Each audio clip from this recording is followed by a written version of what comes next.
Some say that love is the one thing in this world that cannot be hidden. They claim it glows through shutters, through secrets, through even the sternest of faces. But for Thane, Duke of Hartleigh, love was not a beacon. Love was a liability, a danger. A quiet, burning thing buried deep in Staffordshire earth. A thing he believed he could keep untouched, unseen, and safe. He was wrong, and the price of his mistake would break 3 hearts at once. Chapter 1, 1814. House of St. Mary's, Hartleigh Estate, London. A storm brooded over the Derbyshire hills that evening, sliding its cold fingers across the ancient stone walls of St. Mary's house.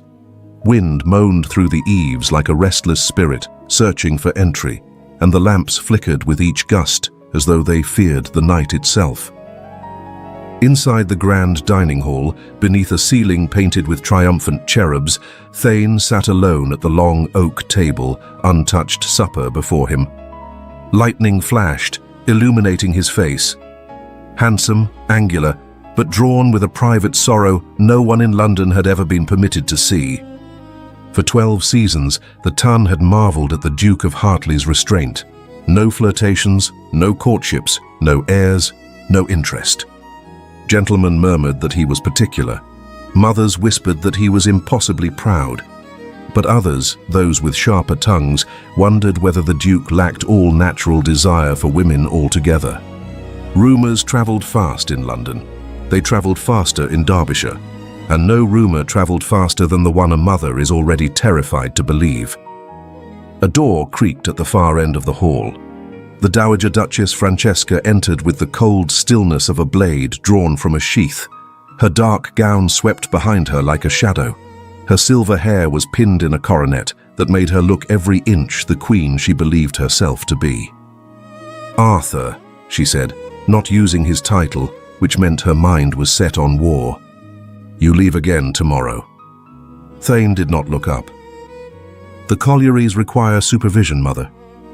"The collieries," she repeated slowly, as if tasting a bitter draught. "You vanish to Staffordshire every Wednesday and return with neither coal nor revenue.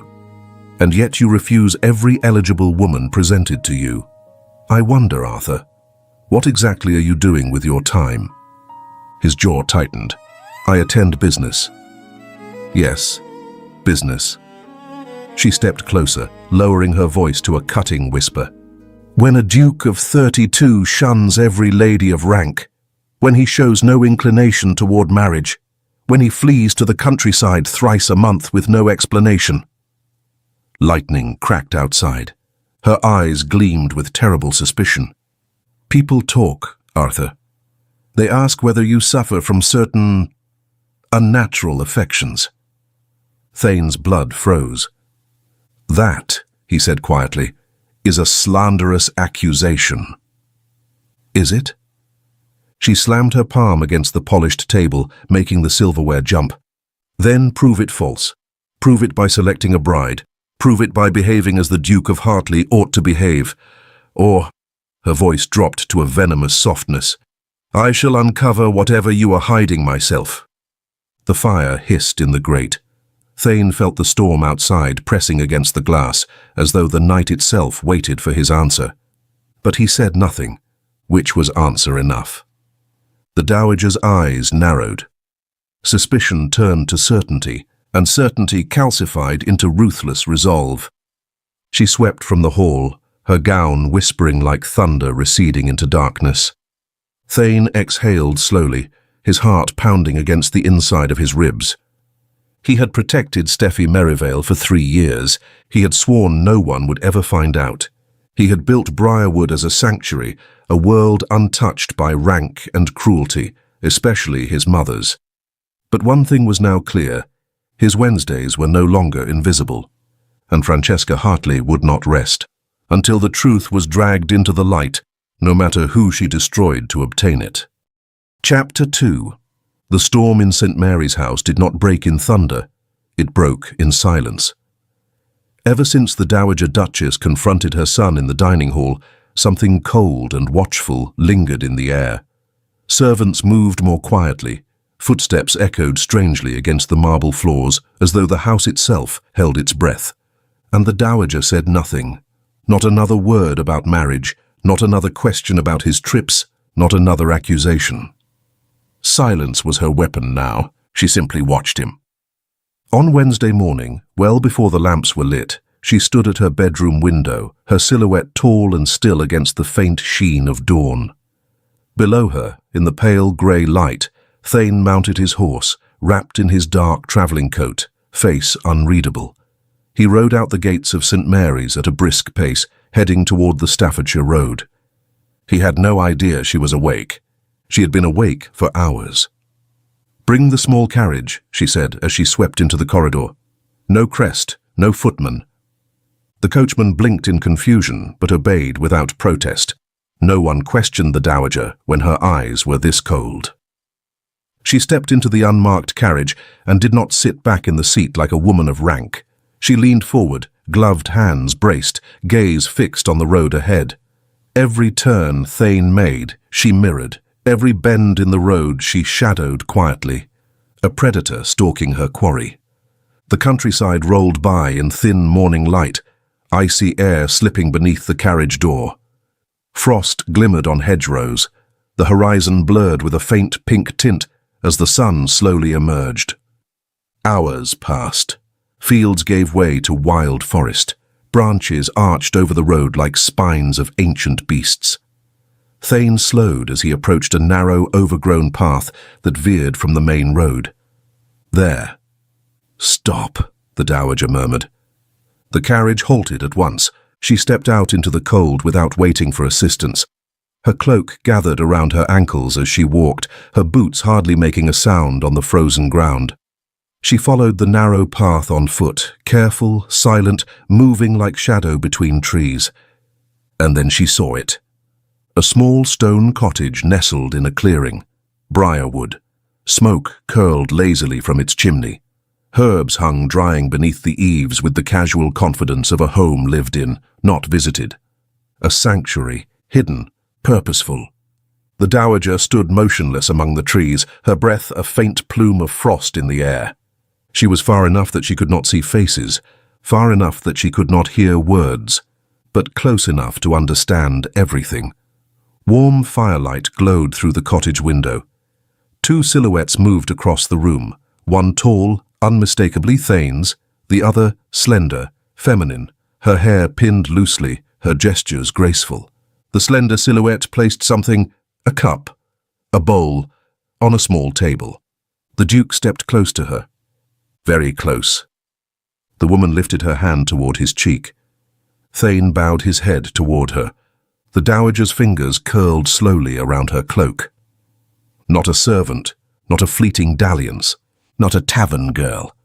This woman moved like someone who felt safe, like someone who belonged in that cottage, someone who knew the Duke's shoulders, his posture, the tilt of his head when he laughed softly, someone who walked around him with the ease of a wife. She watched their shadows shift again, her silhouette leaning her head briefly against his chest, his arm lifting as if to steady her, console her, pull her close. That was enough. She turned sharply, her cloak snapping in the cold air. She did not need a face to understand the truth. Thane had built a separate life, a hidden life, a life with a woman who was not of their rank, not of their lineage, not of their world. A woman who had to be removed. The dowager walked back to the carriage with the composure of a general returning from battlefield reconnaissance, not a step rushed, not a breath wasted. She climbed inside and closed the door softly, her expression unreadable. On the journey back to St. Mary's, she did not speak. She did not blink. She did not unclench her jaw once. Her thoughts spun quietly, coldly, arranging themselves like sharpened chess pieces. By the time the carriage reached the estate, her entire strategy was set. First, she would wait. Patience was a weapon. She would not storm into the cottage like a desperate woman. No, she would let Thane return home and pretend nothing had changed. Then, when he was safely under her roof, she would leave St. Mary's alone. She would go to that cottage, properly dressed, properly armed with rank and contempt. And she would see the girl herself, The girl who dared stand in her son's light. The girl who dared imagine she belonged in the life of a duke. She would ask questions. She would gather every detail. She would dissect the girl's confidence, her dreams, her hopes. And then she would crush them, not loudly, not with violence, with precision, with words, with rank, with fear. Steffie Merivale would not know it yet, but her world had already begun to shift beneath her feet. At dusk, Thane returned to St. Mary's, smelling faintly of smoke and pine, his hair tousled, his expression softer than the dowager had seen in years. He walked past her in the corridor, too lost in thought to see her watching him. He had no idea she knew, no idea she had followed, no idea she was planning. He merely nodded politely and stepped into his rooms, unaware that every gentle hour he had spent at Briarwood that day had been observed by the one woman capable of ending everything. The dowager waited until the castle settled into evening hush, until servants lit the sconces and drew curtains tight. She waited until she heard the Duke's door shut, until the house exhaled into night. Only then did she sit at her writing desk. She opened a drawer and removed thick parchment, ink as cold as iron, and the silver seal bearing the Hartleigh crest. Her hand did not tremble. Tomorrow she would ride to Briarwood alone. She would step through that door as a duchess who owed nothing to the girl inside it. She would speak her intentions clearly, cuttingly, and the girl would listen.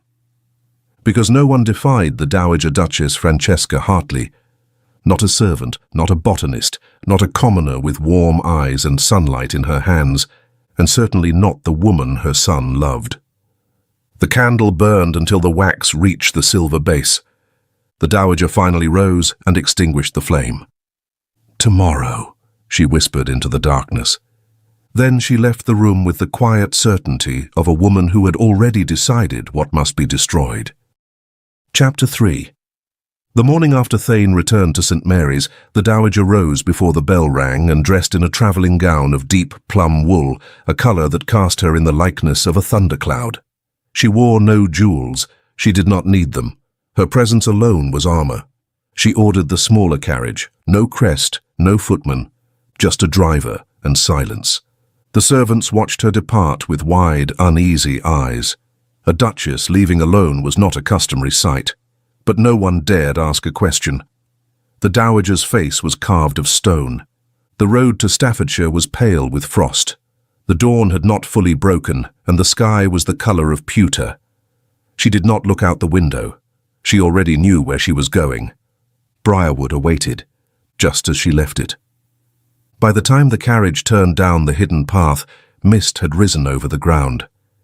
The cottage looked almost innocent in its soft morning haze, small, tidy, warmed by a thin plume of smoke from the chimney. The dowager stepped out slowly, deliberately, her boots sinking into the damp earth. She did not knock lightly. She struck the door with the cold edge of authority. A moment later, the door opened, and Steffie Merivale, hair loosely pinned, apron dusted with dried lavender, cheeks faintly flushed from tending the fire, looked up and froze. For a heartbeat, Steffie did not breathe. She recognized her at once. The silver hair, the severe posture, the eyes like polished glass. The Duke's mother. Steffie's knees weakened. She dropped instantly into a deep curtsy, lower than she had ever performed in her life. "Your Grace," she whispered. The dowager stepped inside without waiting for an invitation. She swept her gaze around the cottage, taking in every humble detail, the drying herbs, the small writing desk, the simple wooden chairs. "A botanist's dwelling," she murmured. "Appropriate." Steffie kept her head bowed, heart pounding painfully. "Stand," the dowager commanded.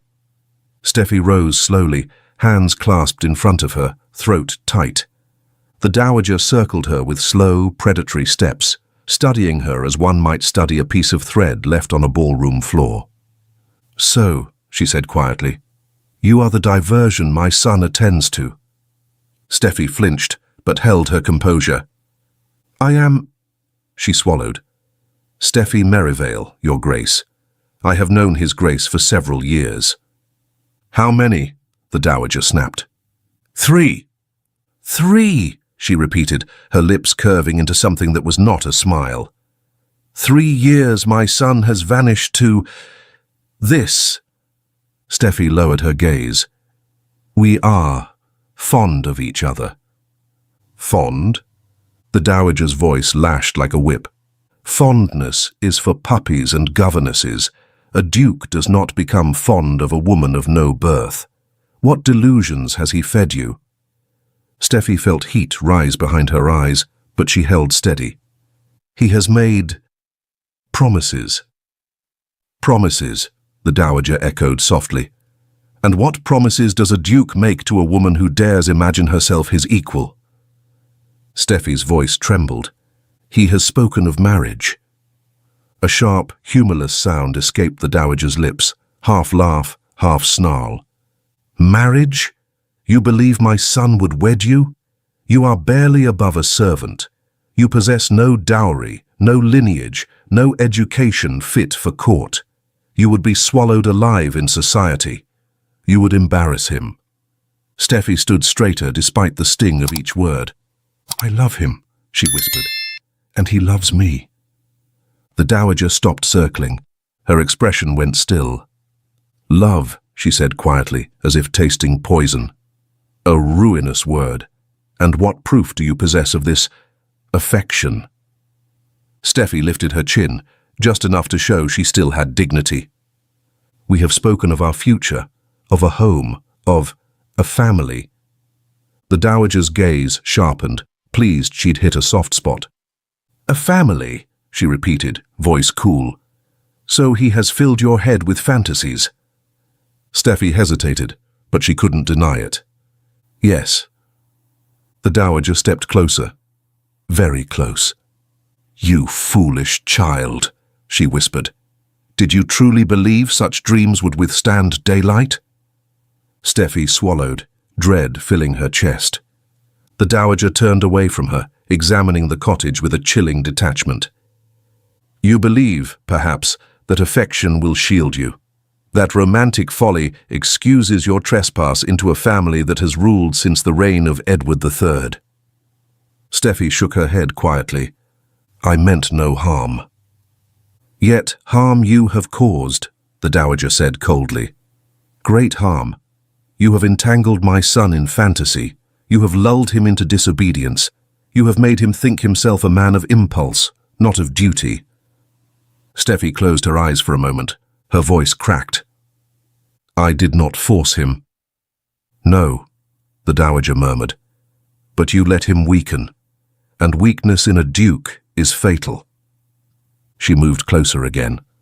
Tell me, she said, voice sharp and merciless, what precisely did you expect? Did you imagine you would sit at the head of my table? That you would be received at court? That you would bear heirs to one of the oldest titles in England? Steffie's breath trembled. I only wished for honesty, for the life he spoke of. The dowager's eyes gleamed. Then let me give you honesty. She leaned forward, her shadow falling across Steffie's bowed figure. You will never have him. Steffie's heart fractured. You will never be welcomed, the dowager continued. You will never be acknowledged. You will never hold his arm in public. You will never walk beside him as his equal. You are a shadow he visits out of indulgence. Nothing more. Steffie bit back a sob, shoulders shaking. The dowager straightened, satisfied. End this folly, she commanded. Leave him. Today. If you have an ounce of dignity, you will vanish from his life before he returns, because when he comes next... Her voice lowered to a venomous whisper. He will not be coming to marry you. Steffie's hands trembled violently. The dowager turned toward the door, cloak sweeping behind her. At the threshold, she paused, one final twist of the knife. You may love him, she said softly, but love does not make you a duchess. And with that, she stepped into the cold morning air and shut the door behind her. The cottage fell silent. Steffie stood rooted to the floor, one hand pressed to her throat, fighting for breath. The dowager's words echoed in her skull like stones thrown into a well. Children, marriage, a future. Had everything been a dream? Had she been a fool for believing him? She collapsed onto the nearest chair, tears spilling over her lashes. The dowager's carriage rolled away, wheels crunching over frost. Steffie felt the world she had built for 3 gentle years begin to tremble at its foundation. Yet somewhere beneath the fear, she still believed Thane would explain. She still believed he would choose her. She did not yet understand. His mother had returned home, and her next move would be far more devastating.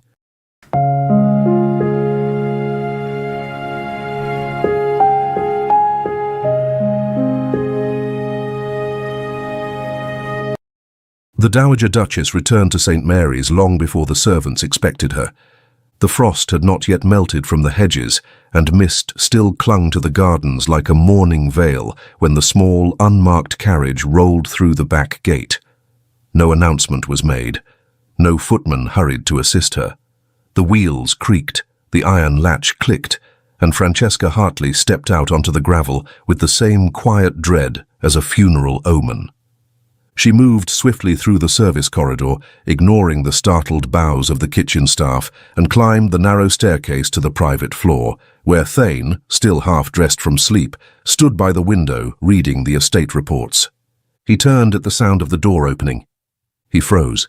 His mother's face was a mask of composed devastation, too calm, too still, too sharp around the eyes. "Mother," he said slowly, "you left early.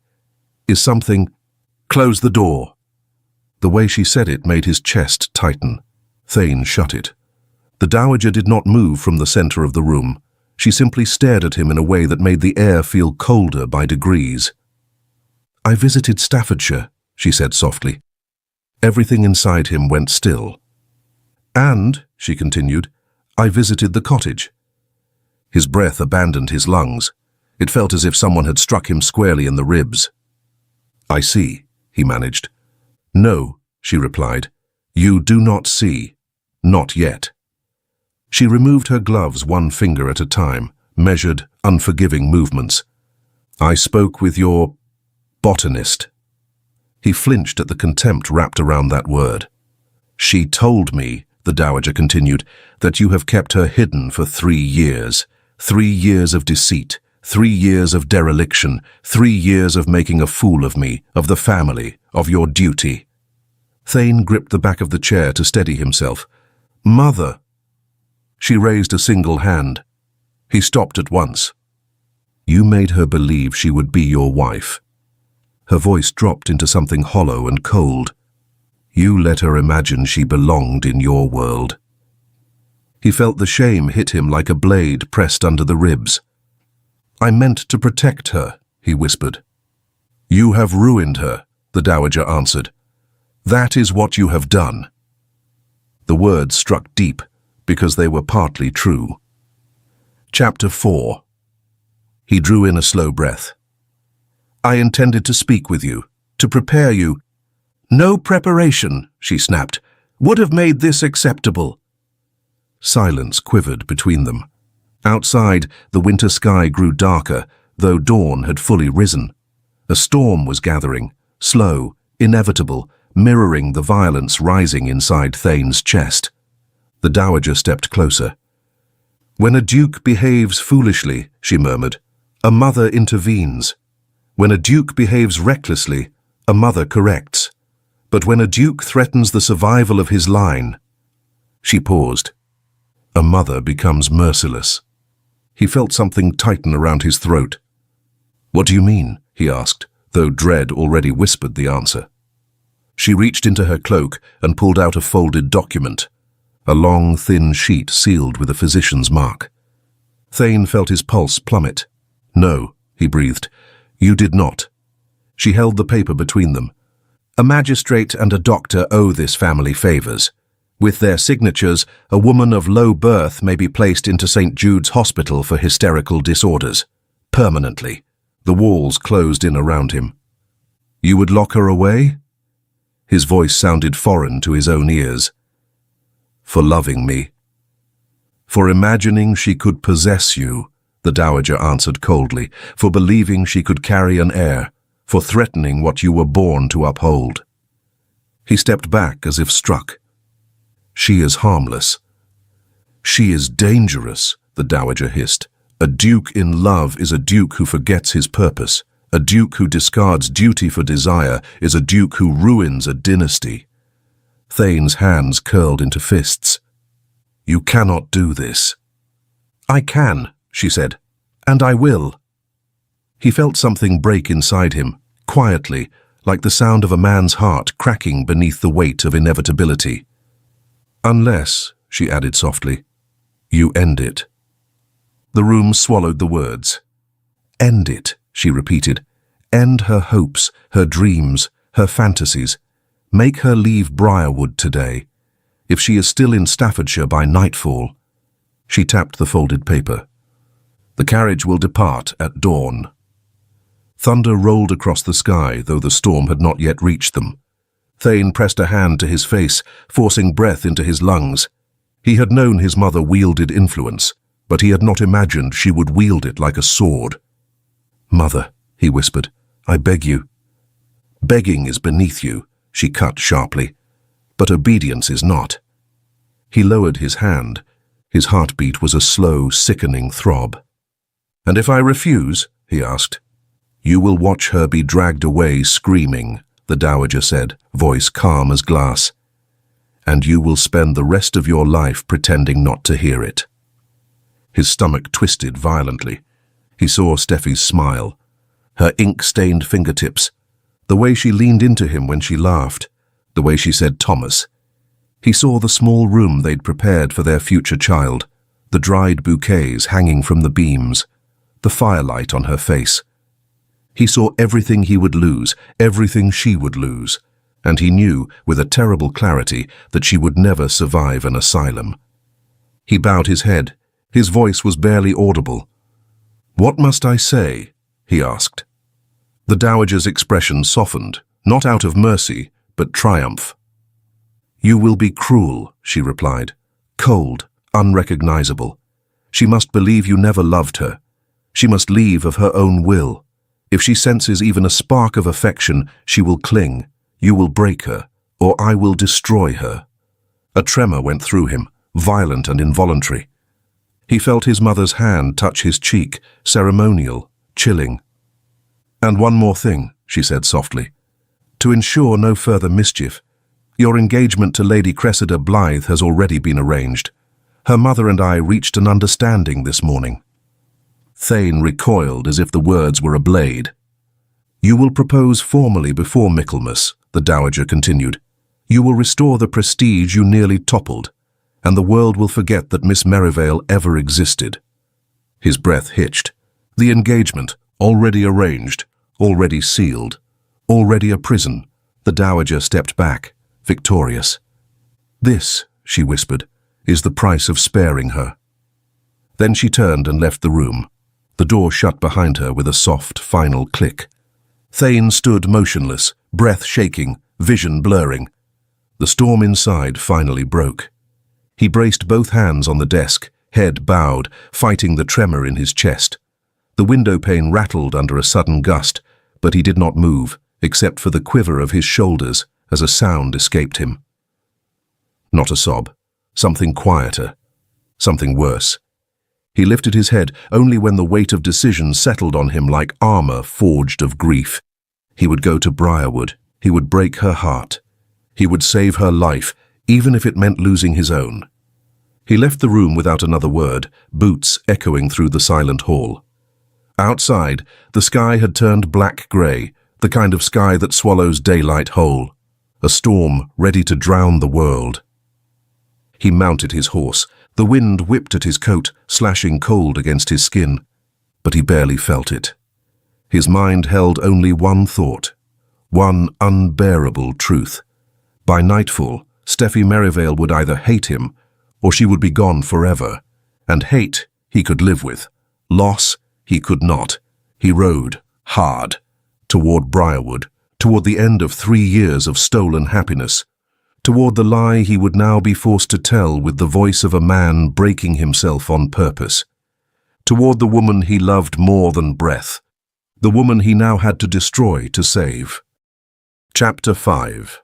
The sky split open long before Thane reached Briarwood. Wind howled between the trees, dragging the last leaves of autumn into a frenzied spiral. The path, usually soft with moss, had turned slick with rain.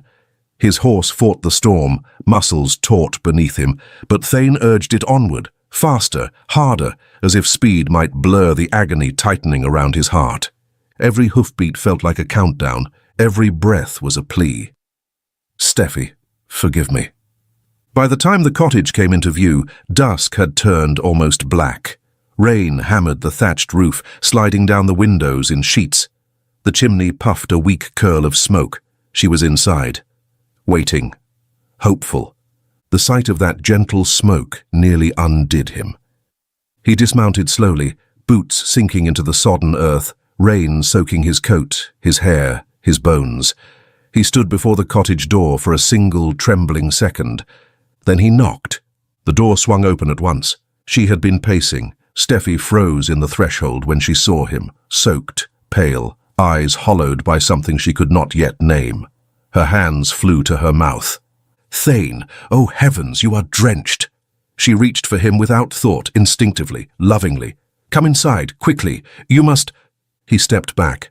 Her hands hovered in the air. He did not take them. Something in her expression faltered. Thane, she whispered. He did not answer. That was the first blow. She stepped aside anyway, allowing him in. Let me fetch a towel. Let me... No. The word cut the room in half. She froze again. He stood in the center of the cottage as water dripped from his coat onto the floorboards she had scrubbed 100 times.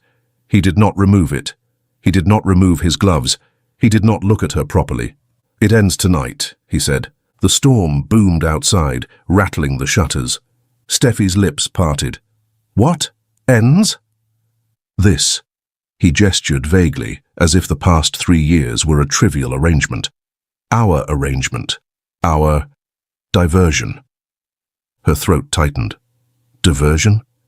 You heard me. She shook her head slowly, trying to understand the man in front of her, trying to reconcile this stranger with the one who kissed her beneath the willows, who whispered futures into her skin, who spoke of nurseries and names and harvest weddings. You are upset, she whispered. Your mother. Something must have happened. Tell me what she said. Tell me what... She said nothing I did not already know. Her knees weakened. He continued, voice cold as a winter blade. I should have ended this years ago. I should never have permitted it to go on. You misunderstand your place. Place? The word trembled out of her. He removed his gloves deliberately, each movement slow, calculated, as if peeling away the last traces of the man she knew. Steffie Merivale, he said, you were never meant to be more than a pleasant companionship, a comfort, something to ease lonely weeks. She recoiled as though struck. That is not true, she whispered. You told me. I told you what you wished to hear. The lie sliced through her. Lightning flashed, thunder cracked. Steffie's eyes filled with disbelief. You spoke of marriage. Foolishness, he replied. Dreaming aloud does not bind a duke. You mistook indulgence for intention. Her hand clutched the back of the nearest chair. You spoke of a child, she whispered, voice barely formed. You stood by this very hearth and said we would name him. Enough. The word lashed like a whip. She flinched. That was sentiment, he continued. Nothing more. Meaningless talk. I should not have allowed it. Meaningless? Her voice cracked open. Thane, how can you stand there and say that? How can you pretend those nights, those years, were hollow? He looked at her without blinking. Because if he blinked, he would break. You served your purpose, he said. But it is over. Her breath left her body. She stared at him as if the floor had fallen away beneath her feet. Then what, she whispered, was I to you? He forced himself to look into her eyes, the eyes he loved more than air dash dash, and say the words that would kill him. My bedmate. Her lips parted in horror, in heartbreak, in betrayal so deep it turned her face ghost pale. A convenient one, he added softly, cruelly, and a very good one, but nothing lasting.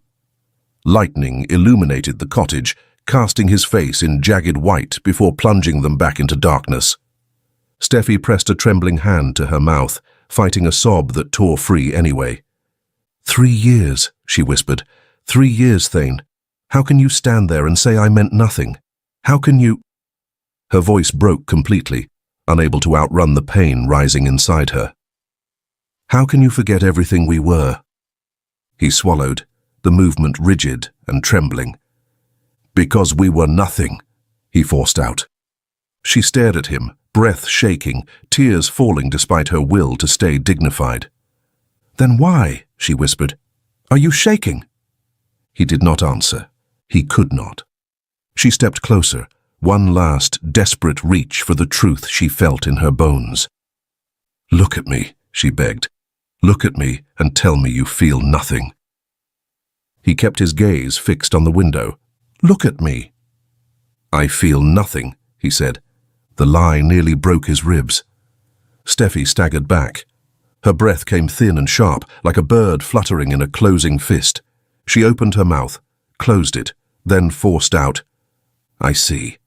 I see it all now. Her voice steadied with the dignity of a woman who had just learned she must save herself. Your mother opened your eyes. She came here this morning, did she not? She told you what to think. He did not move. Did she tell you to break me? Steffie asked. To speak these words? To crush every memory we made? He swallowed hard. Rain pounded the windows as if to drown him out. It is irrelevant what anyone says, he replied. I am done with this. With you. Steffie's chin trembled. Then say it plainly. He forced his jaw to move. I do not want you. A small sound escaped her, one that would haunt him for the rest of his life. Steffie wiped her cheeks with shaking fingers. Then she reached into her apron pocket. She withdrew the iron key, the first gift he had ever given her, the key to the garden gate he built with his own hands. She placed it on the table. Her fingers lingered on it for a single heartbeat. Take it, she said softly, and take back your freedom. I will not hold you to a promise you never intended to keep. His vision blurred, but he did not reach for the key. He could not. If he touched it, he would drown. Steffie straightened, shoulders trembling, but her dignity unbroken. You may leave now, Your Grace. Hearing her call him Your Grace shattered the last remnants of his composure, but he turned toward the door, because he had to, because loving her meant losing her. He paused in the threshold. Behind him she whispered, so faintly he almost believed he imagined it. Was any of it real? The words tore through him. He closed his eyes, forced his voice into steel. No. Then he left. The storm swallowed him whole. Behind him, in the cottage that had been their sanctuary, Steffie Merivale sank to the floor as the fire sputtered low, the storm howled, and the future they had dared to imagine turned to ash around her. And in the breaking of her heart, his broke too. Chapter 6. Snow lay in pale, uneven patches across the Staffordshire fields, clinging to hedgerows and hollow lanes like the last breath of a fading season. A thin, wintry sun broke through only in slivers, brushing the tops of the bare trees with indifferent light. The kind of light that made everything look lonelier. Steffie Merivale felt that loneliness in her bones. She had been at her cousin's estate for nearly a fortnight, long enough that the servants no longer flinched when they found her sitting quietly in the greenhouse before dawn. Long enough for the cousin's children to whisper that she was like the ghost who grows herbs. Long enough, she feared, for her heart to begin believing the dowager's words. You will never have him. Every night she walked the walled garden alone, the scent of rosemary and frost mingling in the air, asking herself the same unanswerable questions. Had he meant it? Had she imagined everything? Had love truly been only a season's diversion for a duke? The knights answered nothing. And Thane. Steffie had not seen him since that dreadful day. Her cousin, Clara, watched her move through the house like a shadow and finally said gently, "You don't eat, you don't sleep, you sit with your plants as if they might explain something the rest of us cannot." "I am only tired," Steffie whispered. But tiredness had teeth. It gnawed at her. It left her staring at the ceiling through endless nights, replaying words she could not forget. "You were my bedmate, and a damn good one." She pressed her hands to her face, shaking. Miles away, the Duke of Hartleigh walked like a man carved from ash. Thane's homecoming after the Dowager's confrontation had been met with stiff silence. Servants made way for him, but their eyes whispered uncertainty. Even the dogs in the courtyard sensed the tension and did not bound toward him as they usually did. His mother watched him from the corner of the drawing room, her posture rigid, her victory masked as concern. "You made the correct choice," she said. He had not replied. He simply walked past her, his boots leaving a trail of melted snow behind him. Later, alone in his study, he poured brandy into a glass but could not bring it to his lips. His hands shook too violently. Steffie's face, tear-stained, stricken, disbelieving, haunted every breath. He could still hear her whisper, "What was I to you?" He had wanted to seize her shoulders, drag her against his chest, bury his face in her hair and swear, "You were everything, everything I ever wanted, everything I feared." But he had seen the asylum carriage. He had seen the physician's signed warrant, already prepared. He had seen the threat in the Dowager's eyes. He had done the only thing he could, broken her, saved her, damned himself. He had not slept since. On the 12th day of Steffie's absence, when the afternoon sun had long since slipped behind low clouds, a familiar voice echoed from the greenhouse door. "I thought I might find you among the plants." She turned sharply. "Stetson!" The Duke's oldest friend stepped inside, brushing frost from his coat. He looked travel-worn and unsettled. Steffie stiffened, hands gripping the rim of the work table. No one from Thane's world had come to see her. Not until now. "Is something wrong?" she whispered. "Not wrong," Stetson said. "But not right either." She swallowed. "Is His Grace—" "He is alive," Stetson said gently. "Though I cannot say he is well." Her breath caught painfully. "Please," she whispered, "don't be kind because you think I am fragile." "I'm not being kind," he said softly. "I'm being truthful." He lowered himself onto the wooden bench, elbows resting on his knees. His gaze lingered on her trembling hands, the dark smudge of soil on her wrist, the faint shadow beneath her eyes. "You look as though you've forgotten how to rest," he murmured. "I rest," she insisted weakly. "You do not," he said. "Not truly." A silence settled between them, thin, brittle. Then, in a voice gentler than the cold morning light, he continued, "I won't pretend to know everything that happened between you and Thane, and I would never claim to understand every choice he's made." Steffie's throat tightened. "But I have known him since we were boys," Stetson said, "and I have never in my life seen him the way he is now." She blinked rapidly. How is he?" Stetson hesitated, choosing his words slowly. "Tired," he said finally, as if someone has stolen the breath from his lungs, as if he is forced to move through the motions of his own life, without feeling any part of it. Steffie turned her face away. "He chose this." "Maybe," Stetson said quietly, "but he has not lived a single day of it." A tear slipped down her cheek. "I don't know if intention matters anymore," she whispered brokenly. "Perhaps not today," Stetson replied. "But give yourself time, and give the truth time.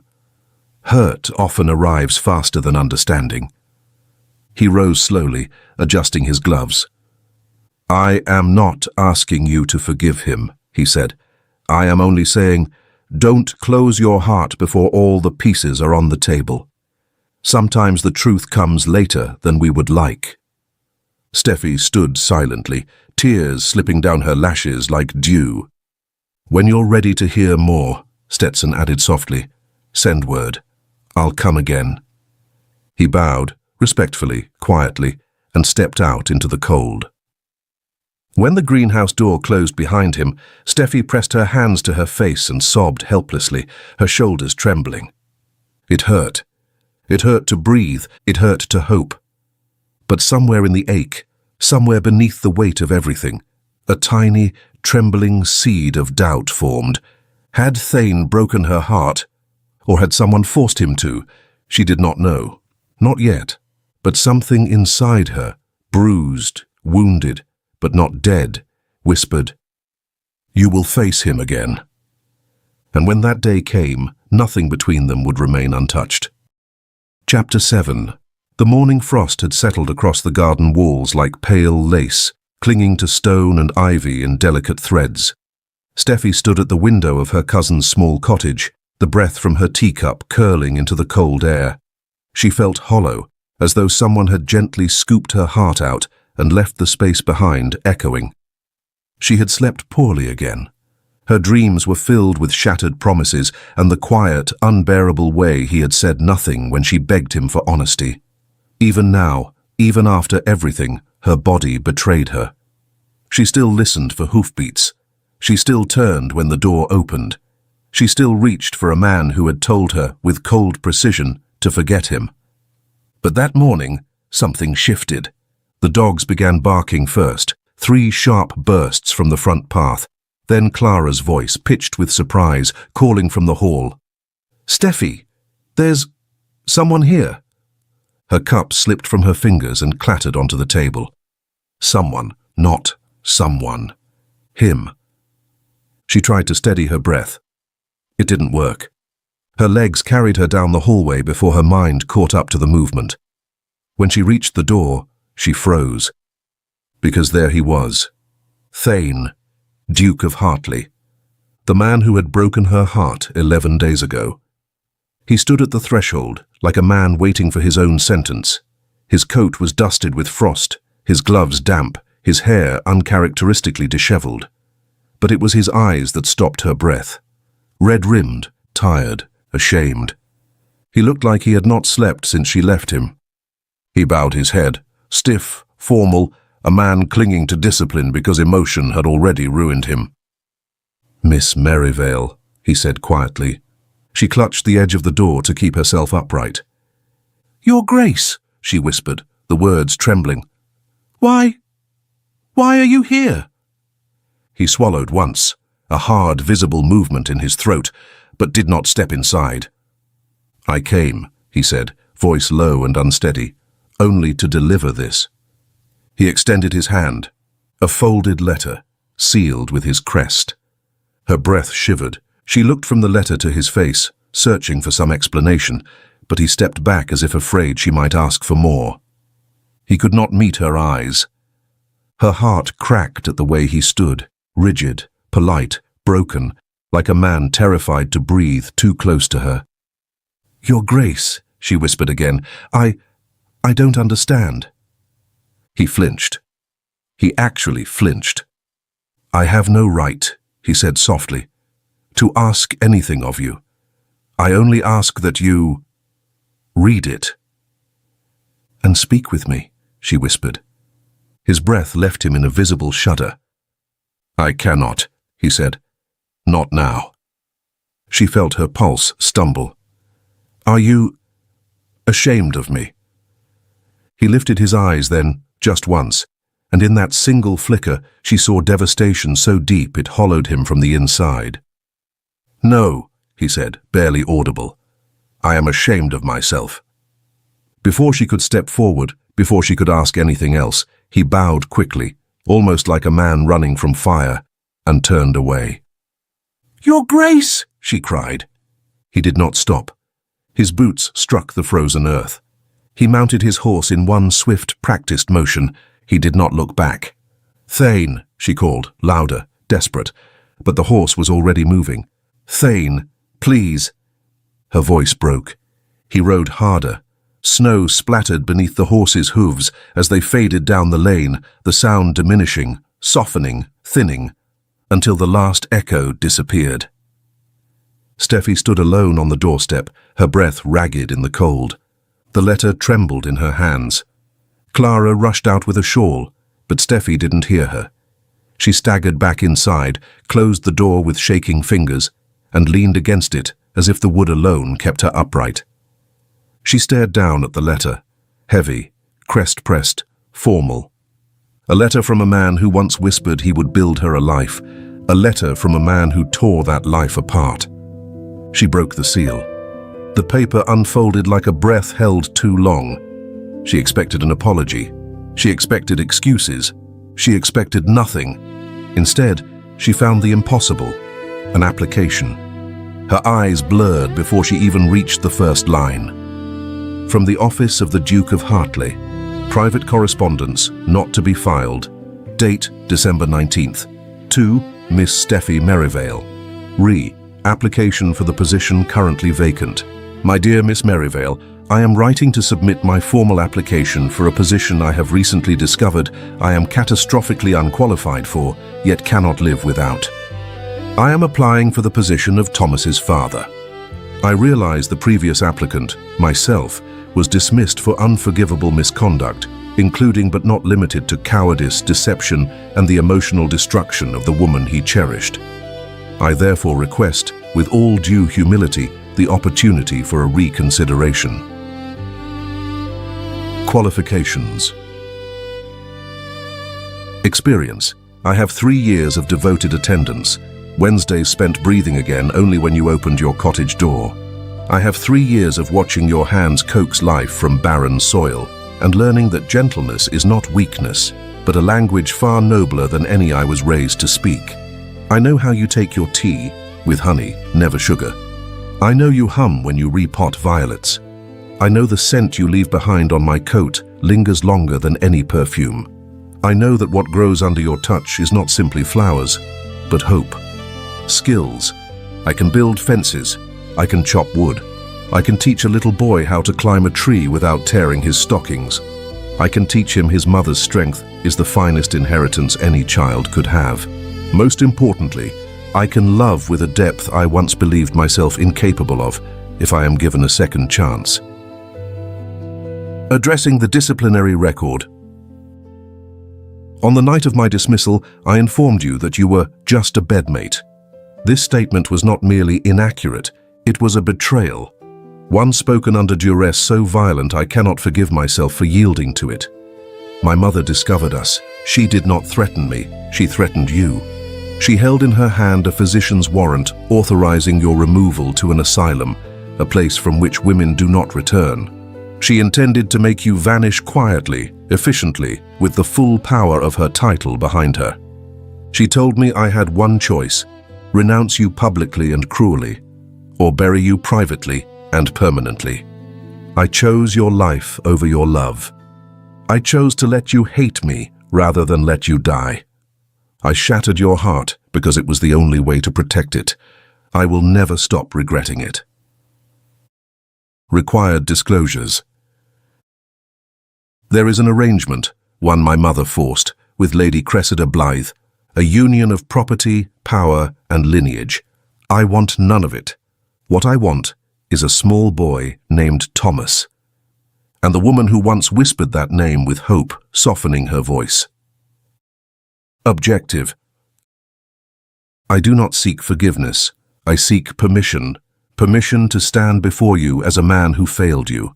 Permission to prove that failure does not have to be final.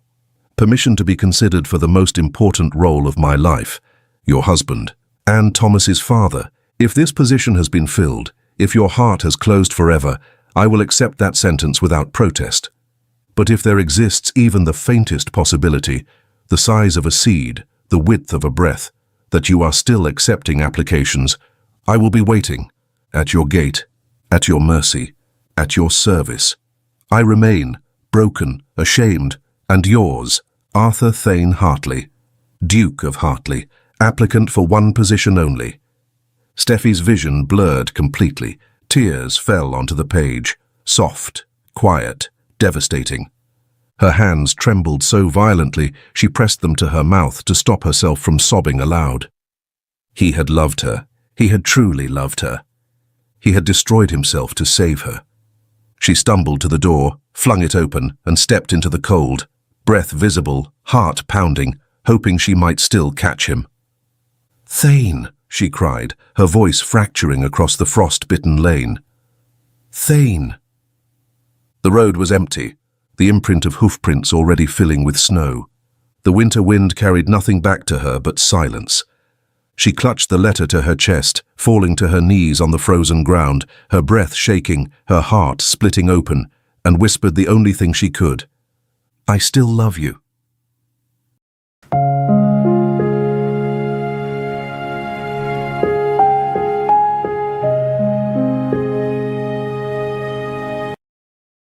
Chapter 8. Snow curled against the stone steps of St. Mary's house like pale ribbons of breath. A grey winter hush blanketed the estate, the kind of hush that arrives only before a reckoning. Steffie Merivale stood at the great front doors, her heartbeat thundering beneath her cloak. The letter in her hand felt heavier than iron. "I must be brave," she whispered to the cold air. "I will not let her frighten me again."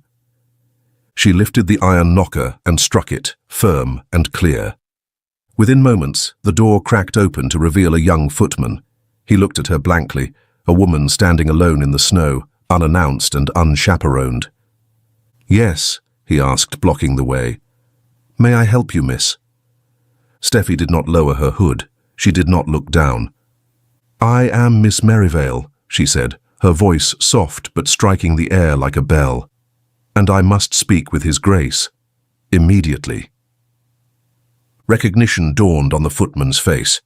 Not of her face, but of the name that had been whispered in the servants' hall. Panic flared in his eyes. "Miss Merivale," he stammered, stepping back involuntarily. You are not expected. The Duke is in his study, but the Dowager, she is awake, and she—" Steffie did not wait for him to finish. She moved. She crossed the threshold of St. Mary's with the quiet, unshakable purpose of a woman who had nothing left to lose. Her footsteps echoed against the marble floor, reverberating up the tall ceilings. Halfway through the entry hall, the unmistakable sweep of skirts drew her gaze upward. At the top of the grand staircase stood the Dowager Duchess Francesca, arresting, severe, carved from inheritance and iron. She began her descent, each step measured, regal. Halfway down, she froze. Her eyes locked onto Steffie. Steffie did not flinch. She sank into a deep curtsy, not trembling, not apologizing, simply acknowledging the rank of the woman before her. When she rose, she held her gaze. Shock flickered across the Dowager's face, the smallest, sharpest betrayal of surprise. Behind Steffie, the footman bowed in frantic panic. Your Grace, I did not know. She knocked. She walked right past me. I could not—" The Dowager cut her gaze sideways, voice cold as frost. "How did she get in?" Steffie answered before the footman could. "I entered through the front door, Your Grace," she said softly, "as any woman with nothing to hide might do." A whisper of silence rippled through the hall. The Dowager's expression shifted, not to rage, but to something far rarer. Recognition. Steffie inclined her head again. "If you will excuse me," she said gently, "I have come to speak with your son." And then, with grace, with quiet defiance, with a dignity Briarwood had never allowed her to display, Steffie stepped past the Dowager and ascended the stairs. The Dowager turned slowly, watching her go, not in anger, but in an awe she would never admit aloud. At the landing, Steffie found her courage gathering like breath in her chest. She followed the corridor she once feared she would never walk, arriving at the tall door where the truth waited. She knocked. "Come in," Thane's voice called, rough, worn. Steffie stepped inside. He stood by the fire, still wearing the damp cloak from his frantic ride. His hands were braced on the mantel, knuckles white, as if the stone itself kept him upright. when he turned and saw her. His world broke open. "Steffie," he whispered, her name a prayer, a confession, a wound. She held up the letter he had delivered only hours before, the letter whose words had shattered her and stitched her back together in the same breath. "I read it," she said. His throat moved, his breath shallow. "I wrote it because I no longer deserve silence," he murmured, "and because I no longer knew how to live without telling you the truth." She stepped closer, not timid, but steady. "You let me think I meant nothing," she said softly. "You let me walk away believing I was a diversion." Pain ripped across his features. "I know," he whispered, "and I shall never forgive myself for doing it. I broke the woman I loved more than breath. I let my mother's threat turn me into something cruel and small. I am ashamed of the man I became that night." Steffie inhaled shakily. "Why didn't you fight?" His eyes glistened. "I could survive losing you," he said. "I could not survive watching you be dragged into that carriage. I chose the one pain I thought would spare your life." Her lips parted, a wound, a realization. He stepped forward, voice trembling. "If the position is still open, if your heart is still capable of hearing me, I beg to be considered." He touched his chest. "I am applying for the position of Thomas's father, and whatever else you allow me to be." Her breath caught. Tears glimmered but did not fall. "You may try," she whispered. His knees nearly gave way, but before he could reach for her, the door clicked open behind them. The dowager stood in the threshold. Not a surprise, not magic. She had witnessed Steffie walk past her with courage she did not expect. She had followed, slowly, purposefully, not to stop, to see. She closed the door behind her. The air thickened. "Miss Merivale," she said, her voice no longer carved from winter. "You returned." Steffie straightened. "Yes, Your Grace." "You came alone." "Yes." "You walked past me today without a tremor." "Yes." "And you seek my son still?" Steffie lifted her chin. "I love him," she said softly, "and I am not afraid." Thane didn't wait for permission. He moved. He crossed the rug and took his place at Steffie's side. He didn't speak. He didn't need to. He simply placed his hand on the small of her back, a solid, immovable wall of heat and support. He wasn't a son waiting for approval. He was a man standing with his choice. The dowager looked at his hand on her back. Then she looked at Steffie's lifted chin. A long, weighted silence fell. Then the dowager spoke. "I have misjudged you." Thane's breath faltered. "Mother." She silenced him with one raised hand. "When you stood at the cottage, I believed you weak," the dowager said. "But you came to this house today with the courage of a woman fit for far more than a duke's indulgence." Her eyes softened, barely. "You faced me. You did not cower. You defended him. That, Miss Merivale, is the mark of a future duchess." Steffie stared, stunned. The dowager inclined her head in formal acknowledgement. "I withdraw my objection," she declared. "I shall dissolve all arrangements with Lady Cressida, and I shall not interfere again." Thane's breath left him in a shudder. His hand tightened on Steffie's back. The dowager turned toward the door, her voice lowering. "You will not embarrass this family," she said, "but today you showed me you may very well strengthen it." And then she left them, the door closing with a soft, definitive click. The hall fell quiet. Steffie looked at Thane, her chest trembling with more emotions than her body could contain. He looked at her as if she were the first dawn he had ever seen. "You have given me my life back," he murmured. "You saved mine first," she whispered. He reached for her hand, gently, reverently, and she let her fingers lace with his. Snow fell softly outside St. Mary's house, no longer cold, no longer foreboding. Inside, a fire glowed, and between them, quietly but unmistakably, their true beginning finally took root. The epilogue. St. Mary's house, 2 years later. The roses at St. Mary's had bloomed early for 2 years straight. The gardeners insisted it was impossible. Roses did not bloom before the earth had fully thawed, yet somehow the gardens had bent themselves to a new rhythm. It was as if the land itself understood that the winter inside these walls had finally broken.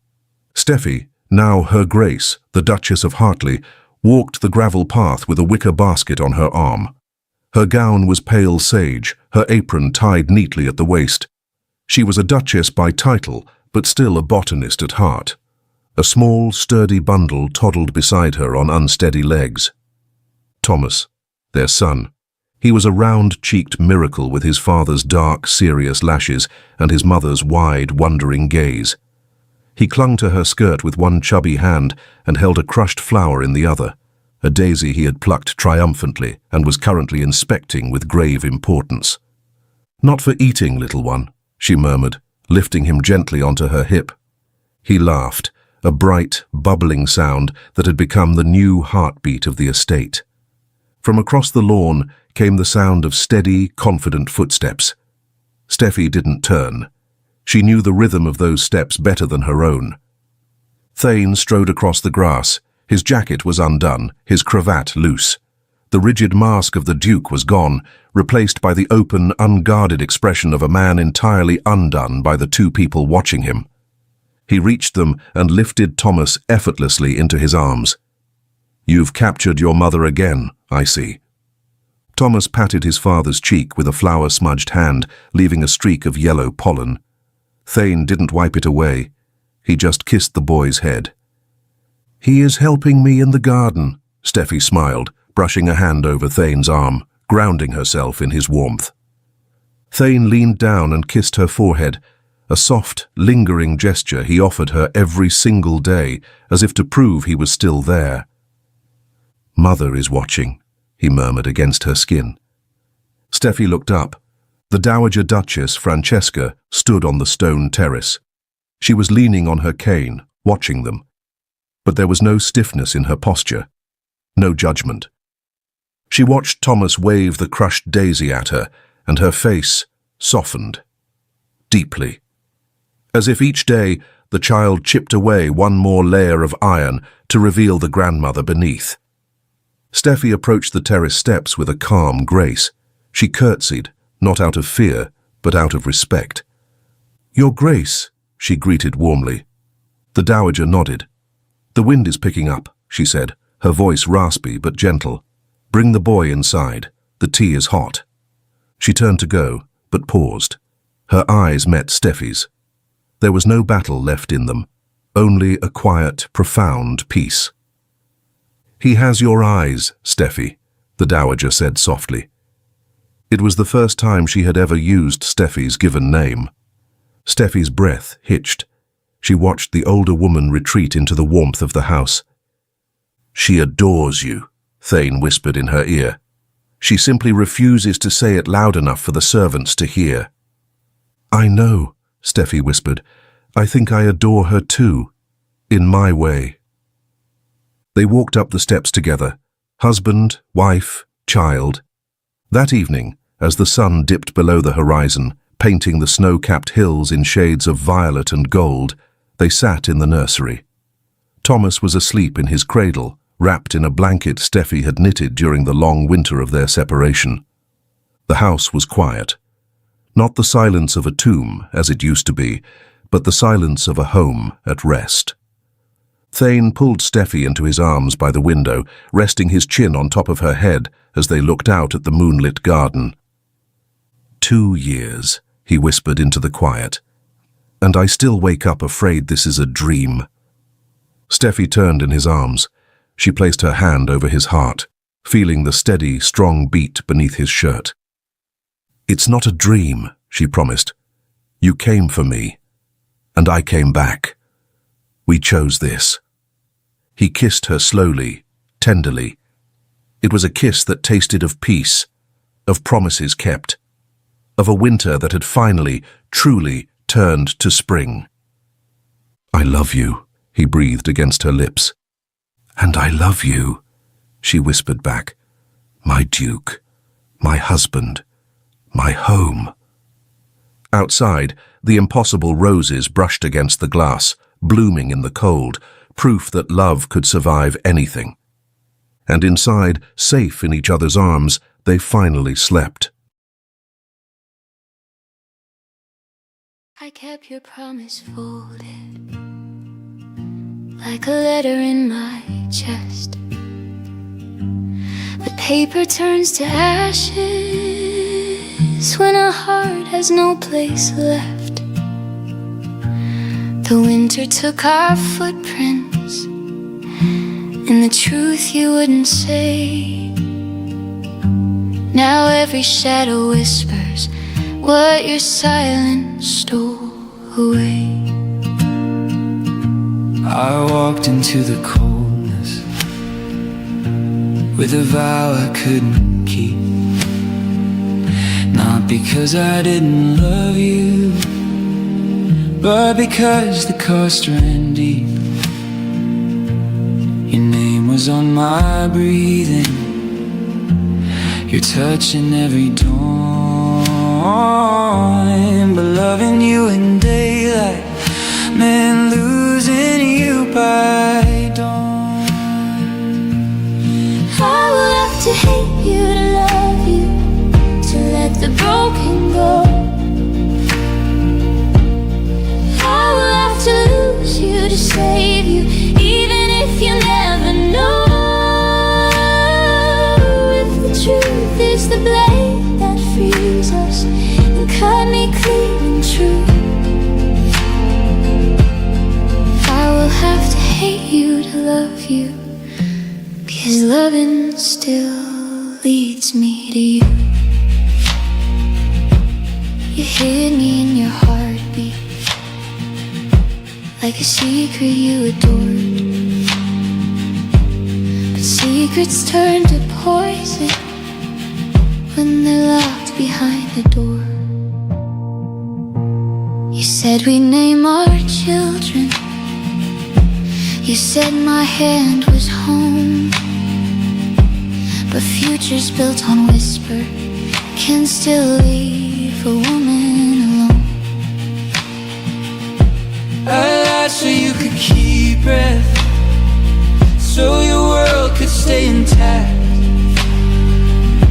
I shattered what we dreamed of because I couldn't fight her wrath. You think I grew indifferent, that my heart forgot your name. But every word I hurled at you was forged inside my shame. The cottage still remembers every promise in your eyes. I still hear your laughter echo in the holes where truth dies. You broke me for protection, I bled for what I chose. Love shouldn't be a battlefield where someone has to lose. I walked away in silence, with my heart tucked out of sight. If love was meant to save me, why did darkness win that night? But even in the hurting, even while I learned to breathe, your name was like a prayer my hands refused to leave. and I followed you in shadows, though you never saw me near. Because loving you in daylight meant she'd make you disappear. I watched you tend your garden while my world was turning gray. Because losing you to safety was the price I had to pay. You think I let you go, You think I didn't break, you think I chose my title, you think I learned to ache. But truth is never gentle, and love is never fair. We tore ourselves to pieces just to prove we still could care. If ever you return here and our ghosts come back to life, I'll try to greet you softly, not with bitterness or pride. But if I feel the trembling of the love we once knew,